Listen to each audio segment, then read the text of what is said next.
mediasi. Oh, ini mau visi. Konflik Keraton Solo memanas berawal dari perebutan tahta 18 tahun silam. Konflik yang terjadi di Keraton Kasunanan Surakarta atau Keraton Solo kini kembali menuai perhatian. Adapun kabar terbaru, peristiwa pada Jumat 23 Desember 2022 malam menambah daftar panjang konflik internal antara dua kubu di Keraton Solo. Dilansir dari Kompas TV pada Minggu 25 Desember 2022, konflik internal Keraton Solo terjadi setelah PB12 mangkat pada 12 Juni 2004. PB12 tidak memiliki permaisuri, melainkan hanya sejumlah selir. Dia juga tidak menunjuk satupun anak yang akan mewarisi tahta Kasunanan Solo. Itulah yang menyebabkan konflik di antara anaknya yang berbeda ibu tak dapat dihindarkan, hingga masing-masing kubu mendeklarasikan diri sebagai raja. Putra tertua PB12 dari selir ketiga, Sinuhan Hangabehi, pada 31 Agustus 2004 mendeklarasikan diri sebagai raja. Dia bertahta di dalam keraton dengan dukungan utama dari saudara satu ibunya, termasuk Gusti Moing.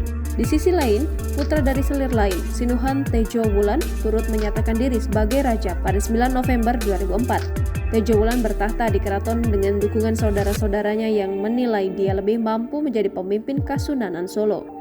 Seperti diketahui, konflik Keraton Solo sempat mereda pada tahun 2012. Kala itu Joko Widodo yang menjabat sebagai wali kota Solo dan anggota DPR Moriati Sudibyo berupaya mendamaikan dua kubu di Jakarta. Hasil upaya perdamaian, baik Hangabehi dan Tejo Wulan sepakat untuk berdamai dan menandatangani akta rekonsiliasi. Dua kubu juga sepakat bahwa Hangabehi yang merupakan putra tertua PB12 tetap menjadi raja dengan gelar Pakubuwono XIII atau PB13.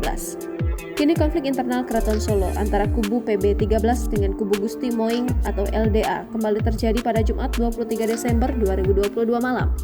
Gusti Moing atau Gusti Kanjeng Ratu Wandansari mengaku menerima upaya pengusiran dari keraton oleh kubu Sasono Putro yang mengatasnamakan PB13.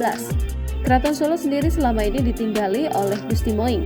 Dia menyebut pihak Sasono Putro mengerahkan 50 orang untuk menyerbu dan mengusir keluarganya dari keraton. Diberitakan Kompas.com pada Sabtu 24 Desember 2022, insiden bermula saat rombongan 50 orang yang terdiri dari petugas keraton kubu Sasono Putro dan sejumlah orang lain mendatangi keraton pada pukul 21.00 waktu Indonesia Barat. Kedatangan mereka untuk menutup sejumlah pintu di kompleks keraton. Pada beberapa titik terdapat sejumlah abdi dalam dan kerabat keraton yang juga telah berjaga. Tindakan itu memicu perlawanan dari LDA. Akibat insiden tersebut, dua orang cucu PB13 diduga mengalami penganiayaan, yakni Bendara Raden Mas Yudhistira dan BRM Suryomulyo. Bahkan BRM Suryomulyo disebut sempat ditodong oleh seseorang dengan pistol dalam insiden tersebut.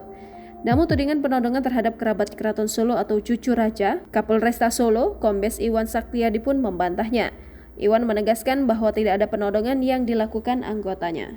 Tidak ada isu penodongan senjata, kami sampaikan tidak ada.